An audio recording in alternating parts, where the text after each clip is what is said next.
Hey there, friends. It is Mike Paninga. And as many of you know, I've started a new job with Canadian Blood Services as one of their community development managers. I'm really enjoying this work and the people who I get to serve alongside, including one of my new work friends, maybe soon could just be a friend. His name is Bryce.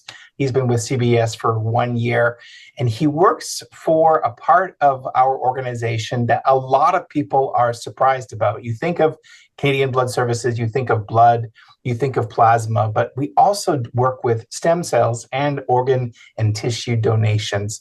So, Bryce, thanks for joining me today on this short little video.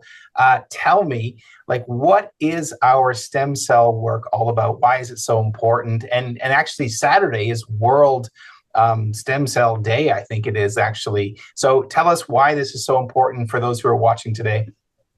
Well, really, Mike, it's all about curing cancer. That's what we always start with when we start with talking about stem cells. It's all about curing cancer. And there are 80 blood-borne diseases and cancers that we can cure with stem cells, including leukemia, lymphoma, sickle cell anemia, acute anemia. But the really, really hard part that we have to talk about is that it's a 1 in 900 chance to match. So if That's you signed crazy. up When you told me that, you're like, those who register to be a part of our registry, only 1 in 900 will ever be a match. So it's kind of crazy that way.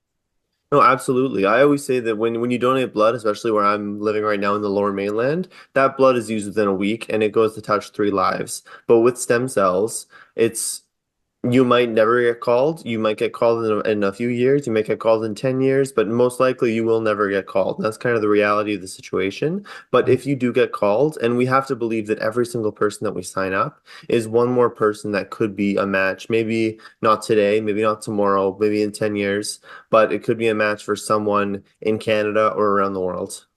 I was reading on our website today, blood.ca, lots of great resources there. I think there's close to 1,000, just over 1,000 people waiting for a match right now.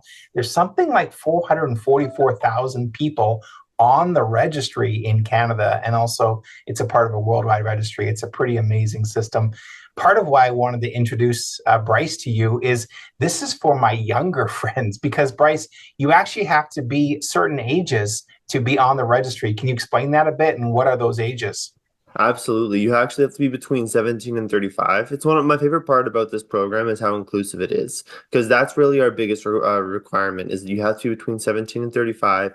You have to be in general good health, meaning free of some infectious and genetic diseases, stuff like schizophrenia, Crohn's disease, CJD, and then you have to be willing to help any patient in the world. That's it. It's just those three pieces of eligibility, and then anyone else can sign up to join the registry. Now, an important asterisk there is that after you sign up, you stay on the registry until you're 60 years old.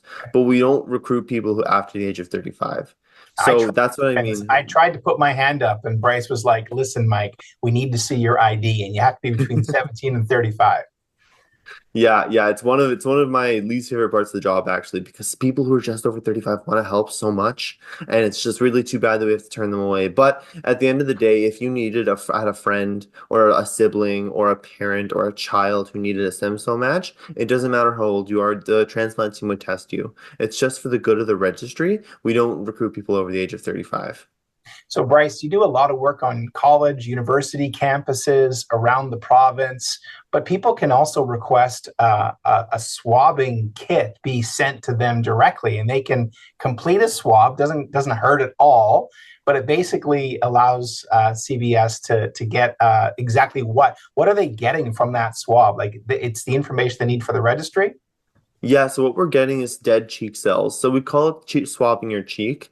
It takes about 5 minutes in total, 4 minutes being on an e-form, an e-registration form, where we just collect some contact information and some consent. And then a minute and 20 seconds of swabbing your cheeks, just cotton swab from the inside of your cheek, brush for 20 seconds, stick it in the envelope, and then we send it out to the registry. What we're collecting there, Mike, is dead cheek cells because they have little pieces of your DNA, what are called HLA markers, which is how we match. These are your human leukocytic antigen markers, if I can get into the biology for a second. You lost me, Um, but I respect you. yeah.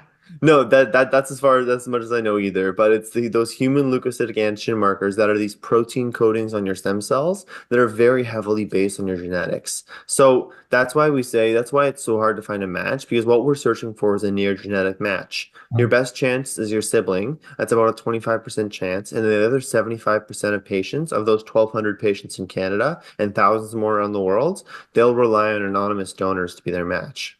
Wow, it's amazing. Bryce, one of the things that's really been hitting home to me is that we need more people from different backgrounds to say yes. Can you just explain that briefly?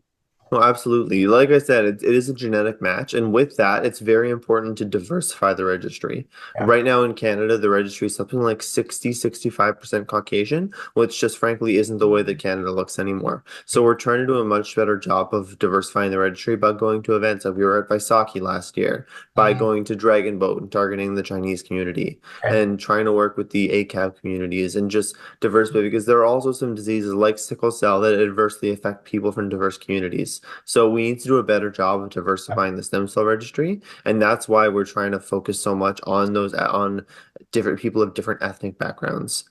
It's great. Bryce, thanks for taking a few minutes today. If people want to find out more, just go to blood.ca, click on the stem cell, and you can read, you can watch, you can find out more. Bryce, if it's okay, I'll put your email attached, your work email Absolutely. attached to this. People can reach out to you. If you're 17 to 35, there is no reason why you should not be a part of the stem cell registry. It's an incredible opportunity to make a real difference, even if it's a 1 in 900 chance that you will be tapped and selected. But think of the impact you can make. Right now, 1,000 people waiting, 80 different diseases are impacted through stem cell support. So thanks, Bryce, for the work that you do and sharing this good news. Any final word for our listeners and watchers today? Well, there's one more tidbit I just wanted to hit on, and that's the fact that by signing up, you're not signing your life away. You're saying, today I'm interested, tomorrow I'm interested. And obviously, we want people who will be interested for their entire lives, but we understand that your situation is going to change. So if it comes to 10 years down the line and say you have kids and you're not interested in doing this anymore, you can pull yourself off the registry. No harm, no foul. You're not signing your life away. You're just saying, hey, today I'm here to save a life. Tomorrow I'm here to save a life. Maybe it'll be different in a few years, but I'm ready to do it right now. So thank you so much for listening. Like Mike said, just go to blood.ca/stem cells and you can register right there. We'll mail a kit to your house, and all you have to do is drop back in the mail yourself, and then you're on the registry. Thank you so Amazing. much. See the great people I get to work with now from Vancouver, our friend Bryce. He can be your friend too. Any questions, please feel free to email him. But thanks for watching today. Hopefully, you can be a part of someone's solution tomorrow. Bye for now.